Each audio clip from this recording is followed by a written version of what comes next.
Well, it was December 27th of 1985.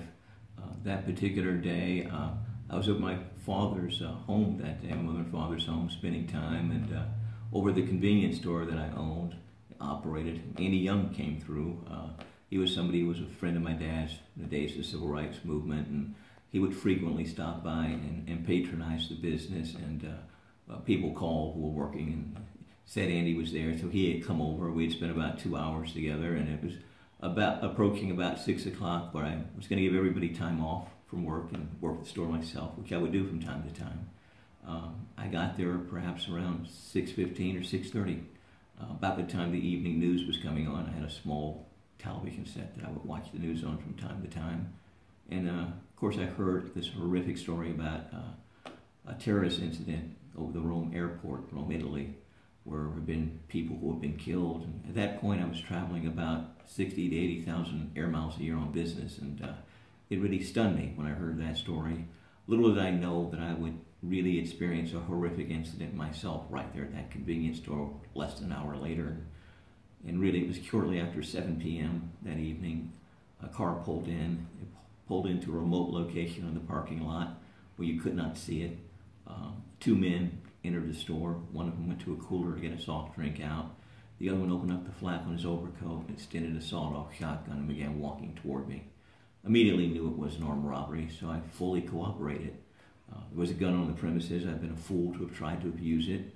I'm certainly not somebody who was proficient enough that I'd try to even pull out a gun and shoot somebody holding a weapon.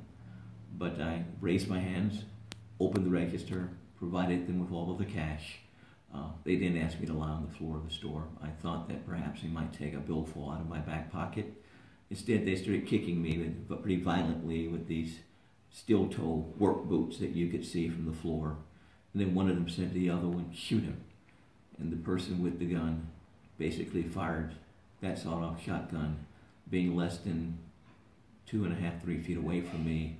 I reflexively threw up my arm when I knew it was being fired or about to be fired, and the gunshot wound went through the center of my left forearm, left it hanging by literally about an inch of flesh.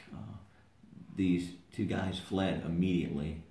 I immediately locked the door to the store. The bleeding was profuse. It was everywhere.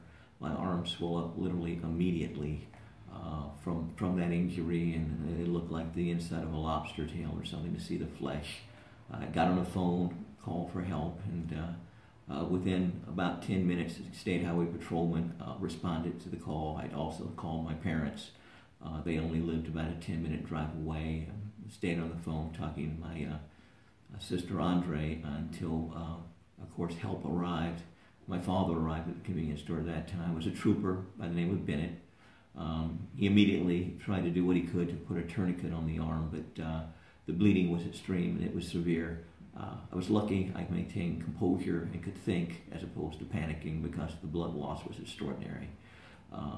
He asked me that evening, were these guys local? I said, no, I've never seen them before. I said, I think they came in off the interstate. He said, well, which way were they going? I said, I don't know, but it was the car that I think pulled in here based upon the amount of time I saw the headlights. I think they were probably traveling north rather than south because I caught it just a glimpse longer. He asked what kind of vehicle it was. The only thing I could tell him, I thought it was perhaps a Cougar or a Thunderbird because of the shape of the headlight. Fortunately enough, I was lucky. My guesses were right. He put an all-points bulletin. A Virginia Highway Patrolman less than an hour later pulled them over at a truck stop up in Virginia where they found the sawed-off shotgun and the money from the store and the men that I had described. Of course, I was in this process being put onto the rescue squad ambulance and being taken up in Rye-Parham Hospital in Henderson. When I got there, a friend of the family, Dr. J.P. Green, was there to meet me at the emergency room, and he said, Brother Floyd, there's nothing we can do here. We're going to have to amputate. And the only thing I could say to him, JP, just get me to a good doctor who could put arms back on. That was my sentiments to him. I tried to maintain my composure. He commended me. He couldn't believe that I was hysterical in the whole process. He said rather than to call for a life flight of Duke, it's going to be quicker rather than having them fly up here and get you to put you in an ambulance and we can get you to Durham. My father was there. He wasn't back in the emergency room with me when I was talking to KP, but he did accompany me in the ambulance, and somewhere en route they decided to drop me off or stop me at Durham Regional, I guess because it was a little bit closer than getting to Duke. Unfortunately, that ended up being a futile effort because Durham Regional didn't have doctors who could help. But they did call and make an arrangement at Duke to bring in a team of specialists that could help save my arm, and I was transported over to Duke, where they immediately underwent surgical procedures. Within the course of about 2 weeks, I underwent about 4 different surgical procedures, including one that involved the shortening of my arm, and the arm was severely injured. I mean, even today, if you were to look at it, you could see the entry wound from where the sawed-off shotgun just literally went through and blew off the arm. And this arm today remains about 4.5 to 5 inches shorter, with very, very limited use. And when I say limited use, it can hardly bend. It's held in by a pin that's in the arm. You can't bend your wrist. You can today extend your fingers. For literally about 1.5 years of my life, I could not extend my fingers and had no wrist movement at all. But during that time frame, it was very, very difficult, very, very challenging. You went through therapy for 1.5 years, and I developed the deepest respect for physical therapists, not only for what they could help you do in terms of recovering limited use, but also emotionally for the support they provided. They're, in my mind, the unsung heroes of these types of injuries. And I know today that over 33,000 people a year are victims of gun violence. Many of them have injuries that are more severe than my own. Some of them are less severe than my own. But for 1.5 years of my life, I couldn't have tied my necktie. I couldn't have engaged in daily hygiene. I couldn't undo the trousers on my pants when I went to a restroom. You had to put Velcro there in those openings. You couldn't tie shoestrings. You still do not have the capacity as a result of nerve damage to understand hot from cold, sharp from dull.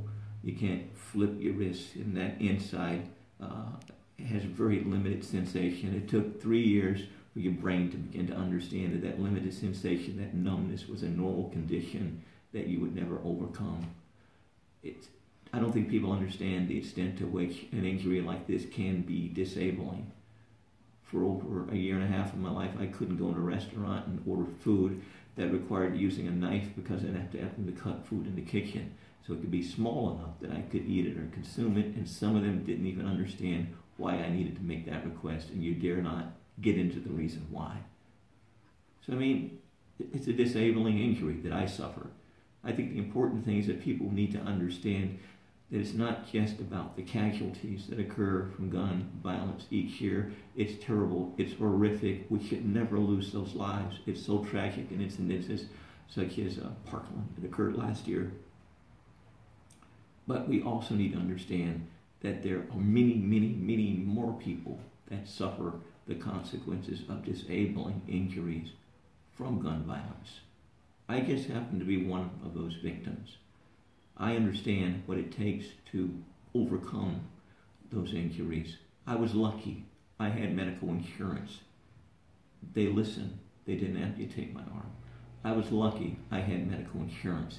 They covered 1.5 years of physical therapy so I could regain limited use of this arm and learn how to operate more independently.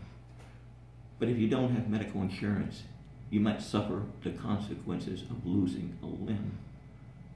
Or worse yet, even if you have it, if you don't have the right personality, you might just give up. You might not regain use because you don't believe in yourself enough to have the determination to overcome the consequences of a horrific act that you suffered from, not due to any fault of your own, but simply as a result of being in the wrong place at the wrong time and having somebody come in with a firearm. That type of firearm I was shot with was not an assault weapon. We get caught up on assault weapons. The access to firearms is pervasive in our society. It can be done with a sawed-off shotgun that you can buy in a Walmart or a Dick's Sporting Goods when you're 18 years old. We need to rethink issues related and laws related to access to firearms. I don't think anybody should be younger than 21 when they go out and buy one. I don't think anybody should buy one without specific training. I don't think anyone should just have access at all without having understood how violently they can be used.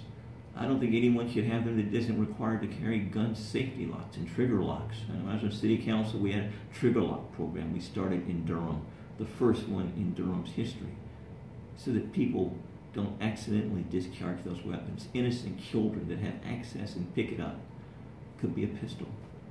It's not just about assault weapons, it's about access to firearms, their pervasiveness in society, and a growing desensitivity to the use of weapons. We can work on it. We can do it. And we can make sure in our schools we have people that deal with the mental illnesses that people today suffer from, so that they get help and they don't resort to firearm usage. Those are the things that concern me. That's why even this past year I introduced legislation that would help us address gun violence in our society. It's not just about gun violence protective orders that clearly can help, but it's about getting those school counselors, those school psychologists in our schools.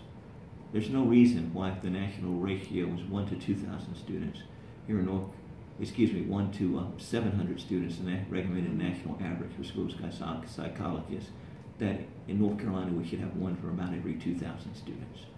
There's no reason that when it comes to school counselors, we should have one for about every 450 students, and the ratio is recommended as one for every 350 students. We need to have the school psychologists, school counselors. We need to help in a multitude of ways so that people do not result in violence, including self-inflicted injuries that result in suicides and deaths each year, because those people are also victims. Those are my concerns. Those are things I feel deeply about. Those are things that are immensely important to me as a result of the injury I suffered 33 years ago. 33 years ago, I was 33. I'm now 66. Half my life, I had a fully functioning arm that I could use to help me and assist me in everything I did, that I learned to use as an infant. Back in January 10th of 1986 became the first day of the rest of my life where I did not have that ability and had to relearn and rethink everything that I had intuitively and instinctively learned prior to that time.